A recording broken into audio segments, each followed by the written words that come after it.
It's in no doubt that crude oil is one of the most valuable resources that runs the world today. There are so many products that are gotten from crude oil, from our petrol that cars runs on, to our diesel engines that uses diesel, even LPG in our homes, and so many other things are gotten from crude oil. But then, this valuable resource can only be found deep within the earth crust, and it will take what we call drilling to get this product to the surface. My name is Ajebi Isaac, and today we'll be looking at certain components that allow drilling to take place in the petroleum industry.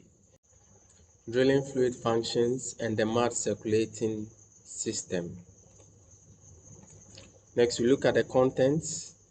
Look at what drilling fluid is, types of drilling fluids, functions of drilling fluids, and the drilling fluid circulation system. Here are some of the learning outcomes expected of the students. Now, what is drilling fluid? Drilling fluid is a liquid or a gas, or it could be a gasified liquid that is circulated through the drill string into the well bore and up the annulus to the surface during normal drilling operations. In the rotary drilling, it is required to help to bring some of the cuttings to the surface. So from previous classes, we have learned about drill cuttings and some of the drilling terms.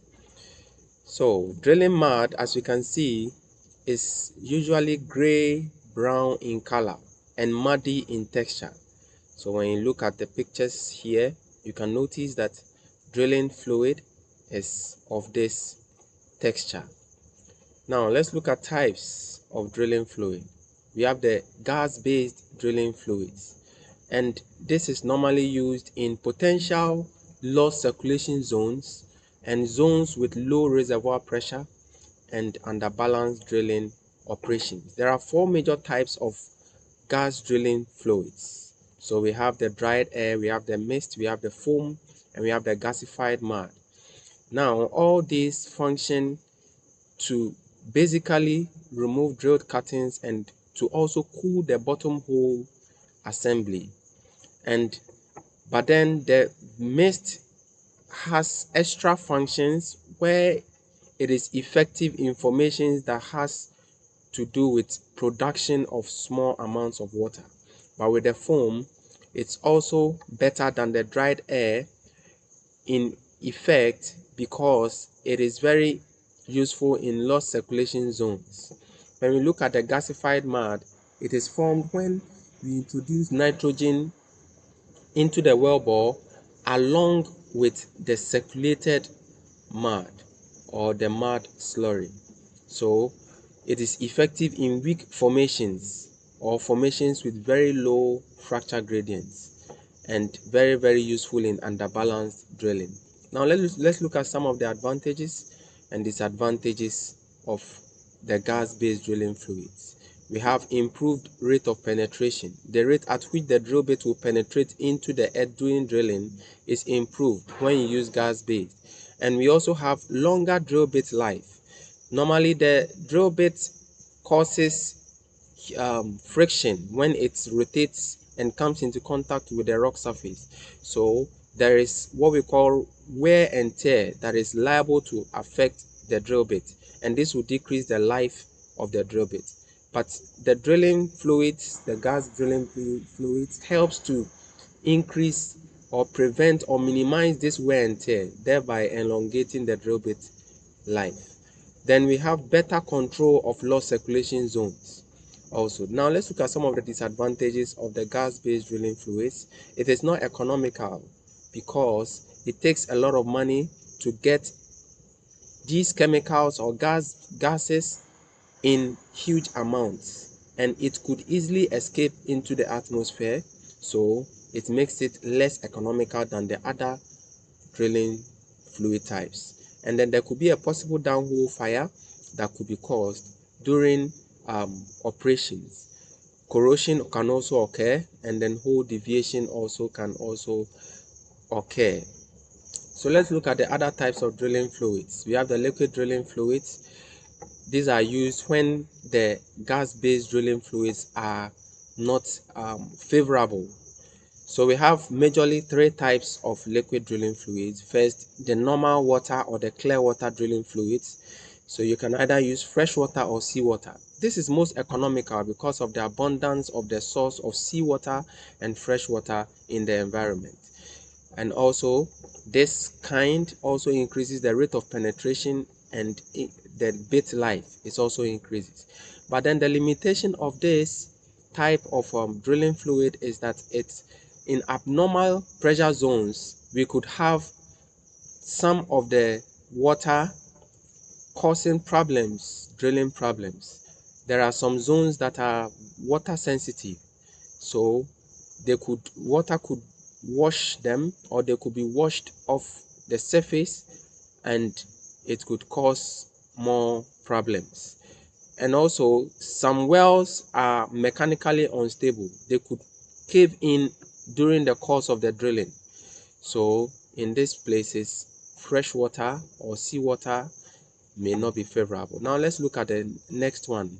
This is water-based drilling mats. So this is slightly different from the clear water in the sense that it has other components like polymers added to the water, and it is useful in certain areas containing salts in the formation, and then also for workover operations, and also for offshore drilling.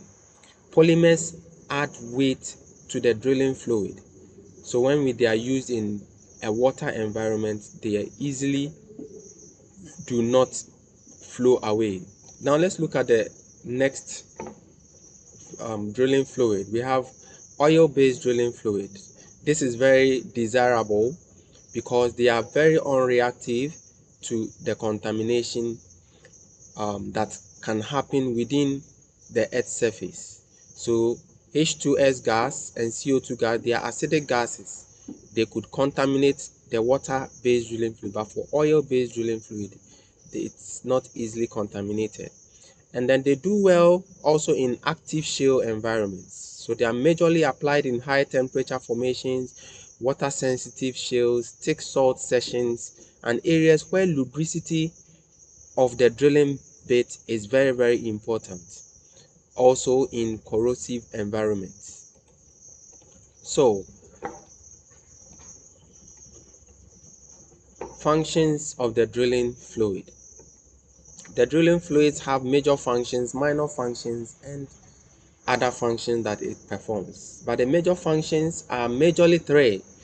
First, drilled cuttings, suspension, and then removal. So when we look at this picture beside here, you see that the brownish particles are the cuttings. The cuttings are the drilled or broken rock parts inside the well bore that needs to be brought to the surface. So that is the function of the drilling fluid. It flows them to the surface.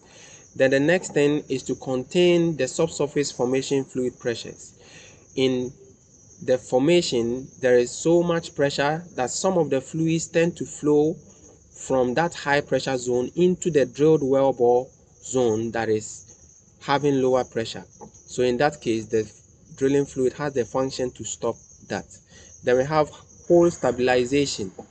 The drilling fluid stabilizes the hole by creating what we call a filter cake at the walls of the hole to hold any fluid or any particle from falling or caving into the drilled well bore.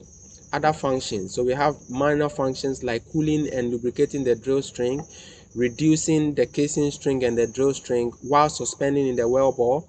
And then the drilling fluid also aids in formation evaluation, aids to clean the drill bit. The other functions include minimizes corrosion effects on the drilling equipment. It enhances the rate of penetration and minimal environmental impact, and also reduces friction and pressure losses within the. Now let's look at the drilling mud circulation system. So quickly, the circulation system of mud involves these components. We have the mud pump, pump manifold, standpipe, return line, shale shaker, this amongst many. Now these will be explained in detail in the next slide. Now when we look at the circulation system, there is a brief schematic diagram of how it flows. So the mud pit is where the drilling fluid is formulated. The mud engineer is in charge of combining certain components along with water, mixing them together to form the drill mud, and this is done in the drill pit. The mud pump, the mud pump is the next important equipment that works to suck in this drill mud and discharge it to the standpipe. The standpipe is a certain long or high pipe that is raised above the level of the platform so that it can provide a certain pressure for the drilling fluid to go into what we call the swivel. Now this swivel makes the drilling fluid go through, it provides a pathway for the drilling fluid to go through the drill string inside within. Now this is the mouth of the well. This can be described as the mouth of the well, where the drilling string is lowered through and the drill bit is what here. So the drilling fluid goes through the drill string and down to the well bore, the bottom hole. At the bottom hole, the drill bit, which is coming directly in contact with the ground, is what discharges the drill mud into the bottom hole, and it washes up the surface all the rock cuttings and brings about the subsurface particles, and it makes it return to the surface and comes through the return line to the first component in the separation process. So in this unit there is a separation process going on. The first is the shale shaker, which takes out bigger particles or bigger stones from the drilling fluid, and then it moves the resulting fluid to the desilter. The desilter removes smaller rock particles from the drilling fluid, and from there the drilling fluid goes to the desander, which takes out much smaller particles or rock sizes from the drilling fluid, and then from there it goes to the degasser, which removes majorly poisonous gases from the drilling fluid, and at the end it goes back to the mud pits, where the mud engineer checks or tests for the properties of the mud to see whether they have been reduced or and to know how much they can be made better. So there's a testing that goes on again, and the drilling fluid is recirculated back into the well bore, and it goes through the same process. So this is how the mud circulation system works. Thank you very much, and I hope you understood all that was taught. Thank you.